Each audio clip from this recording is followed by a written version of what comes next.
Hi hello friends, welcome back to our channel Asha Mallipati cooks and vlogs. ఈరోజు మన వీడియోలో ఒక మంచి స్వీట్ రెసిపీతో మీ ముందుకు వచ్చేసాను. అండ్ అలానే ఈ రెసిపీ అనేది పిండితో పని లేకుండానే ఓన్లీ 2 ఇంగ్రీడియంట్స్ తోటే చాలా ఈజీగా చేసుకోవచ్చు. బయట క్రిస్పీగా లోపల సాఫ్ట్గా చాలా రుచిగా ఉంటుంది. మరి దీన్ని ఎలా ప్రిపేర్ చేసుకోవాలో ప్రాసెస్లోకి వెళ్ళిపోదాము.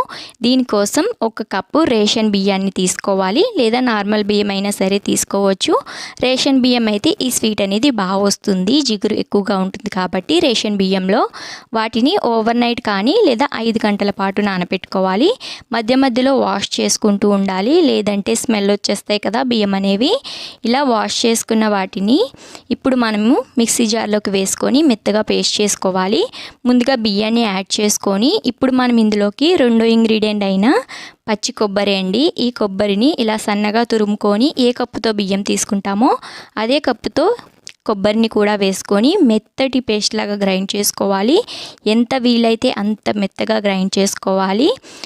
కొంచెం వాటర్ పోసుకుంటూ గ్రైండ్ చేసుకోండి, మరీ ఎక్కువ పోసేయొద్దు. కన్సిస్టెన్సీ అనేది ఈ విధంగా ఉండాలి. మనకి దోశ బ్యాటర్ ఎలా ఉంటుందో ఆ విధంగా ఉండాలి. మరీ థిక్గా కాదు, అలాని మరీ పల్చగా కాదు, ఈ విధంగా ఉంటే సరిపోతుంది. వీలైనంత మెత్తగా గ్రైండ్ చేసుకుంటేనే మనకి ఈ స్వీట్ అనేది సాఫ్ట్గా వస్తుంది. ఇలా గ్రైండ్ చేసుకునేటప్పుడు మిక్సీ జార్లో కూల్ వాటర్ వేసి గ్రైండ్ చేసుకోండి, అప్పుడు మనకి చక్కగా వస్తాయి. తర్వాత ఇందులోకి రుచికి సరిపడా 1 టేబుల్ స్పూన్ వరకు ఉప్పు, అలానే ఇందులోకి 1 టేబుల్ స్పూన్ వరకు వంట సోడాని యాడ్ చేసుకోవాలి. వంట సోడా అనేది యాడ్ చేసి కొద్దిగా వాటర్ పోసి బాగా కలుపుకోవాలి. ఈ వంట సోడా అనేది మనం ఈ స్వీట్ అనేది పొంగటం కోసం వేస్తున్నాము. ఒకవేళ మీరు డీప్ ఫ్రై చేసేటప్పుడు పొంగకపోతే కొద్దిగా వంట సోడాని యాడ్ చేసుకొని మిక్స్ చేసుకోవచ్చు. ఒకేసారి అయితే ఎక్కువ వంట సోడా వేయొద్దు, టేస్ట్ అనేది చేంజ్ అయిపోతుంది. కాబట్టి ఇలా కొద్దిగా వంట సోడాని వేసుకొని బాగా కలుపుకొని 15 నిమిషాల పాటు పక్కన పెట్టేసుకోవాలి. 15 నిమిషాలు పక్కన పెట్టేసుకొని ఈ లోపు మనమైతే దీనికోసం సిరప్ అనేది రెడీ చేసుకోవాలి. ఏ కప్పుతో బియ్యం తీసుకుంటామో అదే కప్పుతో 1 కప్పు షుగరు, అలానే 1/3 కప్పు వరకు వాటర్ని యాడ్ చేసుకొని ఈ పాకం అనేది మరిగించుకోవాలి. మనకి ఈ పాకం అనేది గులాబ్ జామ్ పాకం ఎలా ఉంటుందో స్టిక్కీగా అలా మరిగించుకుంటే సరిపోతుంది. పాకం రావాల్సిన పనే లేదు. తర్వాత ఇందులోకి 1/4 టేబుల్ స్పూన్ వరకు ఇలాచీ పౌడర్ని యాడ్ చేసుకోవాలి. పంచదారలో వేసి గ్రైండ్ చేసుకొని వేసుకున్నాను నేనైతే.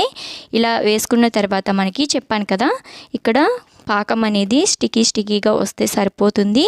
అలా వచ్చిన వెంటనే స్టవ్ ఆఫ్ చేసేసుకొని 1 అరచెక్క నిమ్మకాయని పిండుకున్నామంటే మనకి పాకం అనేది గట్టి పడకుండా ఎంతసేపు ఉన్నా సరే అలానే లిక్విడ్ ఫామ్లో ఉంటుంది. ఇప్పుడు దీనిపైన మూత పెట్టేసుకొని పక్కన పెట్టేసుకుందాము. ఇప్పుడైతే మనం డీప్ ఫ్రైకి ఆయిల్ పెట్టేసుకొని ముందుగా కలిపి పెట్టుకున్నాం కదా ఆ పిండిని కొంచెంగా ఇలా ఆయిల్లోకి డ్రాప్ చేసుకోవాలి. ఆయిల్ అనేది మరీ ఓవర్ హీట్లో ఉండకూడదు, మీడియంగా ఉంటే సరిపోతుంది. అండ్ అలానే ఇక్కడ షేప్ అనేది మీ ఇష్టం అండి. రౌండ్గా కావాలనుకుంటే జస్ట్ అలా డ్రాప్ చేయండి. ఇలా కాజా టైప్లో కావాలి అనుకుంటే ఇక్కడ వీడియోలో చూపిస్తున్న విధంగా పిండిని వేసుకుంటే మనకి షేప్ అనేది వస్తుంది. అండ్ అలానే ఇవి వాటంతట అవే పైకి తేలాలి. ఉట్టినే మనం కలిపేసామంటే విడిపోతూ ఉంటాయి కదా.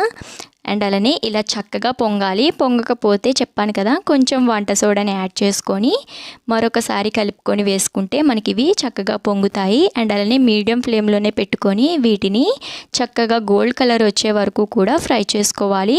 ఇలా ఫ్రై చేసుకున్న తర్వాత మనకి ఇవి గోల్డ్ కలర్లోకి చేంజ్ అయిన వెంటనే ముందుగా మరిగించి పెట్టుకున్న పాకంలోకి యాడ్ చేసేసుకోవాలి. గుర్తుంచుకోండి, పాకం అనేది గోరువెచ్చగా ఉండాలి. చల్లారకపోతే మరొకసారి మరిగించుకొని అడ్జస్ట్ చేసుకొని ఇవైతే వేసుకోవాలి. ఇలా వేసిన తర్వాత 1 నిమిషం పాటు ముంచుకొని ప్లేట్లోకి తీసేసుకోవాలి, లేదంటే మెత్తపడిపోతాయి.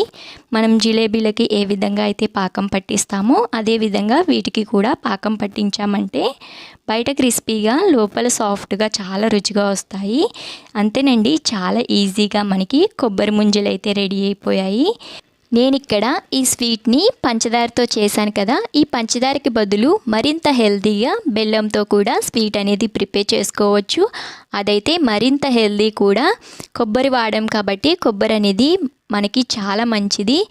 అండ్ అలానే ఈ స్వీట్ అయితే చూసారు కదా, బయట క్రిస్పీగా లోపల సాఫ్ట్గా చాలా జ్యూసీగా చాలా రుచిగా వచ్చింది. మీరు కూడా ఈ రెసిపీని తప్పకుండా ట్రై చేస్తారని అనుకుంటున్నాను. ట్రై చేస్తే మాత్రం మీకు ఎలా కుదిరిందో నాకు కామెంట్ సెక్షన్లో తెలియజేయడం మర్చిపోవద్దు. చూస్తుంటేనే నోరు ఊరుతుంది కదా. మరి ఇంకెందుకు ఆలస్యం, మీరు కూడా తప్పకుండా ట్రై చేసేయండి. అండ్ అలానే వీడియో నచ్చితే మాత్రం ప్లీజ్ లైక్ చేయడం మర్చిపోవద్దు. అలానే మీ ఫ్రెండ్స్కి కూడా ఈ వీడియో అనేది ఫార్వర్డ్ చేయండి. మరిన్ని మంచి రెసిపీస్ అండ్ వీడియోస్ కోసం మన ఛానల్ని సబ్స్క్రైబ్ చేసుకొని పక్కనే ఉన్న